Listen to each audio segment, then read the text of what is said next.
दिवस धनगरांचा एसटी मध्ये समावेश करण्याच्या मागणीसाठी दीपक बोराडेंचं आमरण उपोषण।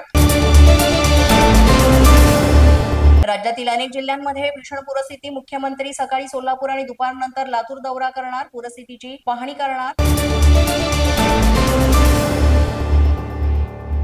उपमुख्यमंत्री अजित पवारांकडून सोलापुरातील परिस्थितीची पाहणी। माढा आणि मोहोळमधील परिस्थितीचा घेतला आढावा। सोलापुरातील अनेक नद्या पात्राबाहेर पडल्यानं प्रचंड नुकसान।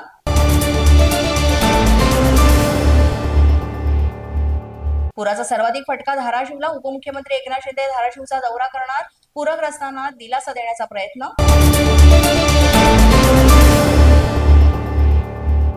सोलापूर जिल्ह्यात झालेल्या मुसळधार पावसामुळे सीना नदीला पूर, पाण्याचा प्रवाह वाढल्यामुळे सोलापूर कोल्हापूर राष्ट्रीय महामार्गावरील वाहतूक ठप्प।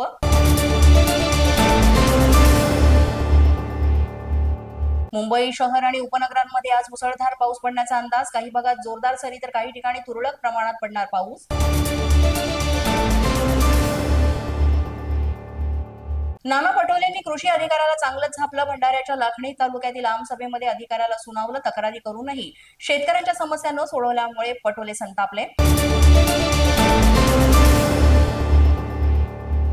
जालन्यातील धनगर उपोषणाचा 8वा दिवस। धनगरांचा एसटी मध्ये समावेश करण्याच्या मागणीसाठी दीपक बोराडेंचं आमरण उपोषण।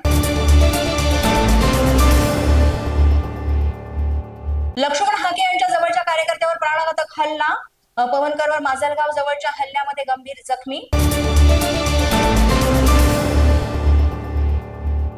जालन्यात नवनाथ वाघमारे यांची स्कॉर्पिओ जळाल्या प्रकरणी मनोज जरांगे पाटील यांच्या सहकार्याला अटक। विश्वंभर तिरुके असं नाव, त्याला जामीनही मंजूर। जरांगे यांच्यावर गुन्हा दाखल करा, नवनाथ वाघमारे यांनी केली मागणी।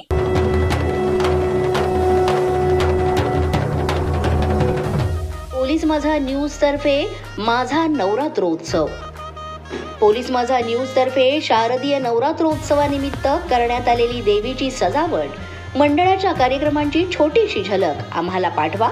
आम्ही आमच्या चॅनलवर हा व्हिडिओ प्रसारित करू। यासाठी आमच्या 7977201298 या व्हॉट्सअप क्रमांकावर आपले व्हिडिओ पाठवा। पोलीस माझा न्यूजच्या या बातमीपत्रात आज इतकंच। तुम्हाला आमचं बातमीपत्र कसं वाटतंय याबाबत अवश्य अभिप्राय कळवा। यासाठी पोलीस माझा न्यूजचं YouTube चॅनल सबस्क्राईब करा, तसंच आमचं फेसबुक, इंस्टाग्राम आणि ट्विटर अकाउंट फॉलो करा। अधिक माहितीसाठी आमच्या www.policemazanews.com या वेबसाईटला भेट द्या। आमचे अधिकृत प्रतिनिधी व्हायचे असेल तर स्क्रीनवर दिलेल्या क्रमांकांवर आजच संपर्क साधा। आजच्या बातमीपत्रात इतकंच। पुन्हा भेटूया पुढील बातमीपत्रात। तोपर्यंत पाहत रहा पोलीस माझा न्यूज।